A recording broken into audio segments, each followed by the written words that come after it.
सभी मित्रों को नमस्कार। कैसे हैं आप सभी लोग दोस्तों आज हम बात करेंगे सरदार वल्लभ भाई पटेल की 147वीं जयंती के बारे में। ये चर्चा में क्यों है? 31 अक्टूबर 2022 को लौह पुरुष के नाम से जाने जाते हैं सरदार वल्लभ भाई पटेल, जिनका जन्मदिन एकता दिवस के रूप में मनाया जाता है हर वर्ष। इसे सरदार वल्लभ भाई पटेल की 147वीं जयंती के रूप में मनाया गया 31 अक्टूबर 2022 को।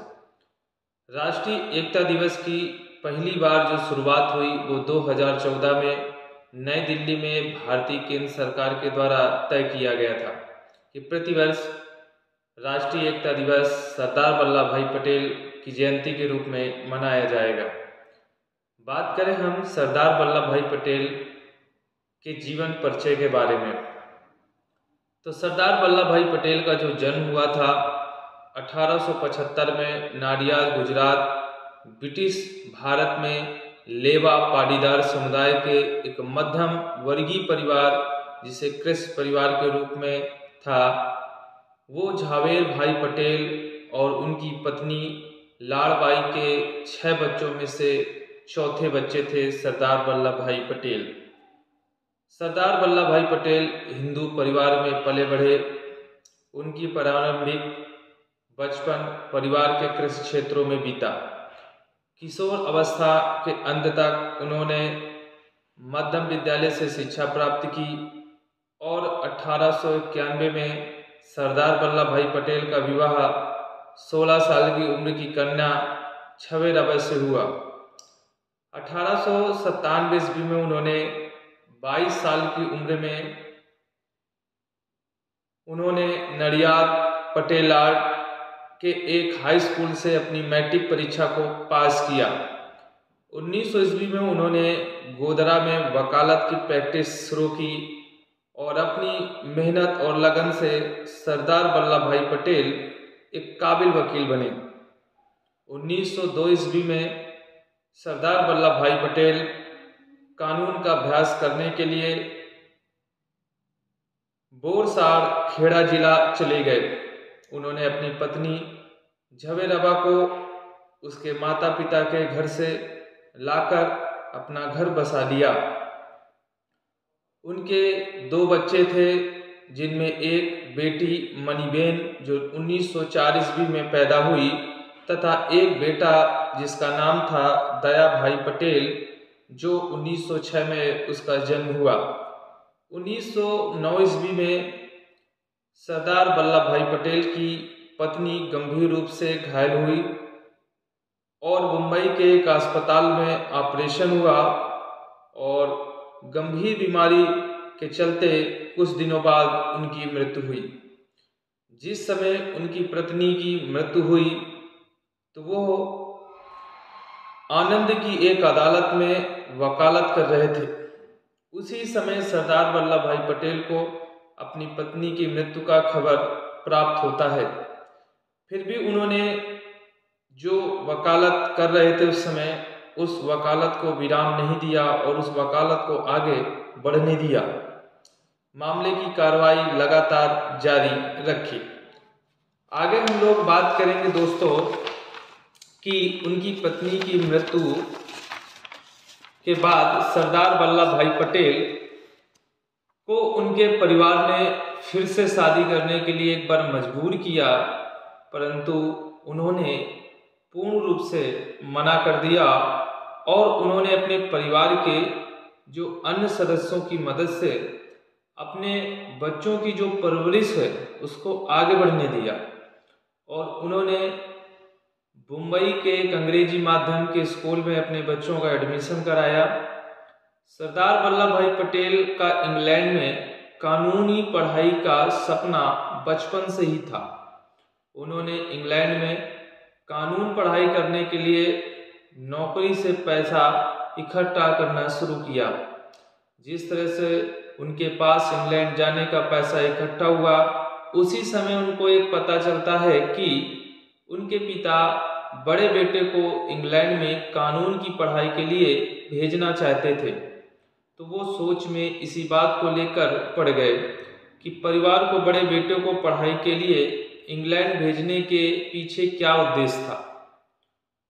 वो जल्द ही अपने परिवार के खर्चे पे मदद कर सके, ये परिवार का उद्देश्य था। उन्होंने अपने परिवार की इच्छाओं और अपने बड़े भाई के सम्मान करते हुए अपने सपनों का पूर्ण रूप से बलिदान दे दिया। इसी तरह 1911 ईस्वी में 36 साल की उम्र में अपनी पत्नी की मृत्यु के 2 साल बाद सरदार वल्लभ भाई पटेल ने इंग्लैंड की यात्रा की और लंदन में मिडिल टेम्पल में उन्होंने दाखिला ले लिया। उन्होंने इंग्लैंड में 36 महीने के कोर्स को सिर्फ केवल 30 महीने में उस कोर्स को समाप्त करने में सफलता प्राप्त की। भारत लौट करके अहमदाबाद में बस गए और शहर के सबसे सफल बैरिस्टर बने। सरदार वल्लभ भाई पटेल की गुरु से राजनीति में कोई ज़्यादा शुरू से सरदार वल्लभ भाई पटेल को राजनीति में कोई एक दिलचस्पी नहीं थी। लेकिन साल 1917 ईस्वी में गोधरा के पास में मोहनदास करमचंद गांधी के साथ उनकी एक मुलाकात हुई और पटेल को जीवन के मौलिक रूप से पूर्ण तरीके से बदल दिया और सरदार वल्लभ भाई पटेल कांग्रेस में शामिल हुए और गुजरात सभा के सचिव बने, जो बाद में कांग्रेस का गठबंधन बन गया। और गांधी जी के कहने पर सरदार वल्लभ भाई पटेल ने नौकरी से इस्तीफा दे दिया और प्लेग और अकाल जैसे एक अद्भुत घटना 1918 में खेड़ा में हुई। ये गुजरात में पड़ता है। खेड़ा एक आंदोलन था 1918 का। उस समय खेड़ा में करों में छूट के लिए लड़ने के लिए एक आंदोलन लगातार जारी रहा, जिसमें सरदार वल्लभ भाई पटेल ने अपने योगदान दिए। सरदार वल्लभ भाई पटेल ने 1920 ईस्वी के असहयोग आंदोलन में शामिल हुए। गांधी जी के साथ और 3 लाख सदस्यों की भर्ती के लिए पश्चिम भारत की यात्रा को संपन्न किया, जहां से उन्होंने पार्टी फंड के लिए पश्चिम भारत की यात्रा की और उन्होंने पार्टी फंड के लिए करीब 1.5 मिलियन रुपए को इकट्ठा करने में सफलता प्राप्त की। आगे बात करेंगे हम लोग। सरदार वल्लभ भाई पटेल ने मौलिक अधिकारों, नागरिक स्वतंत्रता की रक्षा के लिए खुद को प्रतिबद्ध कर दिया जीवन। पटेल ने धर्मनिरपेक्ष राष्ट्र की स्थापना के लिए भी वकालत की।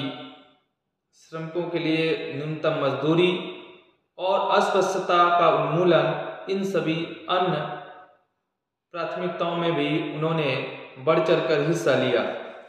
सरदार वल्लभ भाई पटेल एक समाज सुधारक थे, जिन्होंने समाज सुधारक के रूप में शराब के सेवन, छुआछूत, जातिगत भेदभाव और गुजरात से बाहर भारत में जो बाहरी महिलाएं मुक्ति के बड़े पैमाने पर काम किया। उन्होंने हिंदू और मुस्लिम लोगों की एकता पर खड़े होकर एकजुट होने का भी आह्वान किया। उनका सपना बचपन से ही था कि पूरा भारत संघ एक होकर चले, जिससे देश राष्ट्र का विकास हो सके। गांधी के सुझाव में उन्होंने 1946 में भारतीय राष्ट्रीय कांग्रेस के अध्यक्ष के चुनाव के लिए अपने उम्मीदवार वापस ले लिए। काबिल होने के पीछे, उन्हें पहला प्रधानमंत्री न बनने के पीछे क्या उद्देश्य था? काबिल होने के पीछे मतलब एक सरदार वल्लभ भाई पटेल उस पद के लिए काबिल भी थे, परंतु पहला प्रधानमंत्री के लिए लोगों ने, भारत की जनता ने उन्हें आह्वान किया कि भारत का प्रथम प्रधानमंत्री सरदार वल्लभ भाई पटेल को बनाया जाए। फिर भी सरदार वल्लभ भाई पटेल के न बनने के पीछे ऐसे क्या रीजन थे? जब सरदार वल्लभ भाई पटेल देश के लोगों की चाहते बन चुके थे, तब भारत आज़ाद होने के बाद भारत का प्रधानमंत्री को लेकर देश में चर्चाएं हर जगह शुरू हो गई। भारत के लोग सरदार वल्लभ भाई पटेल को प्रधानमंत्री के रूप में देखना चाहते थे और इस पद के लिए वो काबिल भी थे, लेकिन गांधी जी को ये मंजूर नहीं था।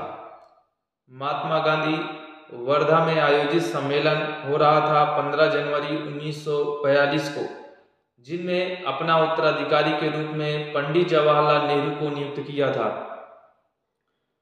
जब मैं जाऊंगा तो मेरी भाषा बोलेंगे पंडित जवाहरलाल नेहरू। इस प्रकार हम जानते हैं कि गांधी जी नेहरू को ही अपने बाद राजनीतिक तौर पर देखना चाहते थे। ये कहा जा सकता है कि सरदार वल्लभ भाई पटेल अपना गुरु महात्मा गांधी को मानते थे और उन्हीं की आज्ञा के अनुसार आगे बढ़ते चले गए। तो इस बात को कैसे ठुकरा सकते थे सरदार वल्लभ भाई पटेल, और पंडित जवाहरलाल नेहरू भी महात्मा गांधी द्वारा दिए गए आज्ञा का पालन लगातार कर रहे थे। बस दोनों में अंतर ये था कि पंडित जवाहरलाल नेहरू एक बड़े घराने से थे और सरदार वल्लभ भाई पटेल एक किसान परिवार से बिलोंग करते थे। इसी वजह से गांधी जी की जो विचारधारा थी कि पंडित जवाहरलाल नेहरू का पद देना चाहते थे, क्योंकि ये पता था कि पंडित जवाहरलाल नेहरू कोई दूसरा पद ग्रहण नहीं करेंगे। इस वजह से महात्मा गांधी के मन में एक ऐसी विचारधारा थी कि इस पद को यदि पंडित जवाहरलाल नेहरू प्राप्त कर लेंगे तो अगले पद के लिए सरदार वल्लभ भाई जो पटेल हैं वो दूसरा पद भी ग्रहण कर सकते हैं। इस वजह से महात्मा गांधी पंडित जवाहरलाल नेहरू को उस पद के लिए सुशोभित करना चाहते थे। बात करेंगे आगे कि भारत में भारतीय ध्वज को फहराने के लिए ब्रिटिश कानून लाया गया विरोध में, और इसी विरोध में पंडित जवाहरलाल महात्मा गांधी को जेल में डाल दिया गया, कैद कर लिया गया। सरदार वल्लभ भाई पटेल ने 1923 ईस्वी में ब्रिटिश कानून के खिलाफ नागपुर में एक सत्याग्रह का आयोजन किया और आंदोलन को आगे बढ़ाया। वर्ष 1928 ईस्वी में गुजरात में बरदौली सत्याग्रह आंदोलन शुरू हुआ। यह आंदोलन किसान से अधिक लगान वसूलने से संबंधित था, जिसमें सरदार वल्लभ भाई पटेल ने महत्वपूर्ण योगदान दिया, जिसमें गुजरात की महिलाओं ने वल्लभ भाई पटेल को सरदार की उपाधि दी और पूरे भारत में सरदार वल्लभ भाई पटेल एक लोकप्रिय नेता के रूप में उभरे। इतना बड़ा प्रभाव था कि कांग्रेस के अध्यक्ष के लिए गांधी जी को सरदार वल्लभ भाई पटेल का नाम सुझाया गया। राष्ट्रव्यापी आंदोलन अवज्ञा आंदोलन में वर्ष 1930 में भाग लिया। इस दौरान अंग्रेजों ने सरदार वल्लभ भाई पटेल को गिरफ्तार करके जेल में डाल दिया और उन गवाहों के उन पर मुकदमा चलाया गया। सन 1939 ईस्वी में द्वितीय विश्व युद्ध के दौरान सरदार वल्लभ भाई पटेल ने केंद्रीय और प्रांतीय विधानसभाओं से कांग्रेस को वापस लेने के लिए नेहरू के फैसले का एक बार फिर से समर्थन किया। महात्मा गांधी के कहने पर 1942 में राष्ट्रव्यापी सविनय अवज्ञा आंदोलन शुरू किया गया, जब सरदार भाई पटेल ने मुंबई में ग्वालियर टैंक, जिसे हम अगस्त क्रांति के नाम से भी जानते हैं, सन 1942 में भारत छोड़ो आंदोलन के दौरान अंग्रेजों ने सरदार वल्लभ भाई पटेल को फिर से एक बार गिरफ्तार कर लिया और 1942 से 1945 तक पूरी कांग्रेस कार्यसमिति के साथ अहमदनगर के किले में कैद रहे। बात करेंगे गांधी इरविन समझौता। गांधी इरविन समझौता 1931 में शुरू हुआ और हस्ताक्षर किए गए और वो जो अधिवेशन जारी रहा वो था कराची अधिवेशन, और उसके अध्यक्ष सरदार वल्लभ भाई पटेल को बनाया गया। पंडित जवाहरलाल नेहरू, जिन्होंने 2 दिसंबर 1946 ईस्वी में 15 अगस्त 1947 तक भारत के अंतरिम सरकार का नेतृत्व किया, और सरदार वल्लभ भाई पटेल ने गृह विभाग और सूचना और प्रसारण विभाग का नेतृत्व करते हुए परिषद का दूसरा सबसे बड़ा शक्तिशाली पद प्राप्त किया। भारत के स्वतंत्र होने से पहले 1 अगस्त 1947 को नेहरू ने पटेल को एक पत्र लिखकर उन्हें कैबिनेट में शामिल होने के लिए कहा था, क्योंकि मंत्रिमंडल का मजबूत स्तंभ सरदार वल्लभ भाई पटेल को पंडित जवाहरलाल नेहरू मानते थे। महात्मा गांधी जी जब कोई काम पंडित जवाहरलाल नेहरू को सौंपते थे तो इसकी सलाह पंडित जवाहरलाल नेहरू सरदार वल्लभ भाई पटेल के हाथ सौंप देते थे। जब देश को आज़ादी मिली तो भारत में 2 राष्ट्रों में विभक्त हुआ भारत और पाकिस्तान जिसे कहते थे। भारत 2 राष्ट्रों में विभक्त होना तो आसान था, परंतु कौन व्यक्ति भारत में रहेगा और कौन व्यक्ति पाकिस्तान में सम्मिलित हो जाएगा। परंतु महात्मा गांधी इस विचारधारा ने इस मुद्दे को हल कर दिया, और अब बात भारत में देशी रियासत को लेकर एक बड़ा मुद्दा था। कौन पाकिस्तान में सम्मिलित होगा और कौन भारत में। सरदार वल्लभ भाई पटेल स्वतंत्रता से पहले उप प्रधानमंत्री और गृह मंत्री थे। 1947 में जब स्वतंत्रता मिली तो भारत अंतिम वायसराय लॉर्ड माउंटबेटन बने। भारत में कुल 565 रियासतें थी, जिसमें अंग्रेजों ने 565 रियासतों को अपना भविष्य तय करने के लिए 3 विकल्प दिए थे। उन 3 विकल्प में कौन कौन से विकल्प आते हैं। पहला, भारत के साथ जुड़ना।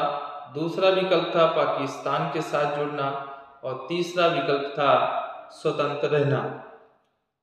1948 तक अधिकांश 562 से ज़्यादा रियासतों का भारत में विलय हो गया, परंतु 3 रियासतें ऐसी बची जिनको भारत में सम्मिलित करना एक बड़ी कठिनाई का सामना था, जिसमें बात करेंगे हैदराबाद की, जूनागढ़ की और जम्मू कश्मीर की। जिसमें कि हैदराबाद और जूनागढ़ को आसानी से भारत में विलय करने में सरदार वल्लभ भाई पटेल ने महत्वपूर्ण योगदान दिया। वहीं जम्मू कश्मीर के राजा हरि सिंह, जो एक हिंदूवादी नेता थे, उन्होंने स्वतंत्र रहने की बात भारत से कही। उस समय हमारे यहाँ पंडित जवाहरलाल नेहरू प्रधानमंत्री के पद पर थे। इस प्रकार सरदार वल्लभ भाई पटेल ने 500 से 65 से अधिक रियासतों को भारतीय संघ में एकीकृत करने में सफल रहे। इसी उपलब्धि के चलते उन्हें लौह पुरुष और भारत का बिस्मार्क की उपाधि प्रदान की गई। बात करें कि 30 जनवरी 1948 को महात्मा गांधी प्रार्थना करते समय नाथूराम गोडसे ने उनको गोली मारकर हत्या कर दी। इस अद्भुत घटना को देखकर सरदार वल्लभ भाई पटेल का जीवन बिल्कुल ही नर्म हो गया, और उनका जीवन जिस तरह से आगे बढ़ रहा था उस तरह से महात्मा गांधी के जाने के बाद उनका जीवन जो था वो डगमगा गया। और एक दिन सरदार वल्लभ भाई पटेल को दिल का दौरा पड़ता है। 1950 तक लगातार सरदार वल्लभ भाई पटेल बीमारी से जूझते हुए 15 दिसंबर 1950 को अंतिम सांस ली। इसके बाद उनकी मृत्यु के बाद भारत में सरदार वल्लभ भाई पटेल के नाम को लेकर हमेशा के लिए एक चर्चा का विषय बना रहा कि उनके नाम कहीं न कहीं हमेशा चलता रहे। इसके पीछे 1980 में अहमदाबाद के मोती शाही महल में सरदार पटेल राष्ट्रीय स्मारक खोला गया। इसके बाद 1991 में 1991 में उन्हें मरणोपरांत के रूप में भारत का सर्वोच्च अवार्ड, जिसे भारत रत्न कहा जाता है, उनको दिया गया। 2014 में राष्ट्र को समर्पित करते हुए प्रतिवर्ष सरदार वल्लभ भाई पटेल की जयंती एक राष्ट्रीय एकता दिवस के रूप में मनाने की घोषणा की गई 31 अक्टूबर 2022 को। बात करेंगे इनकी दुनिया की सबसे ऊंची मूर्ति के रूप में स्थापित किया गया, जिसका नाम था स्टैचू ऑफ यूनिटी, का उद्घाटन प्रधानमंत्री नरेंद्र मोदी ने 31 अक्टूबर 2018 को किया। गुजरात के नर्मदा जिले के पास गरुड़ेश्वर धाम में 182 मीटर ऊंची प्रतिमा है, जो दुनिया की सबसे ऊंची मूर्ति बनकर तैयार हुई। इस प्रकार हम सरदार वल्लभ भाई पटेल की उपलब्धि के बारे में आज एक महत्वपूर्ण टॉपिक पर चर्चा हमने की आपसे। इसी तरह हम और भी बहुत अच्छे अच्छे टॉपिक आपको वीडियो लेक्चर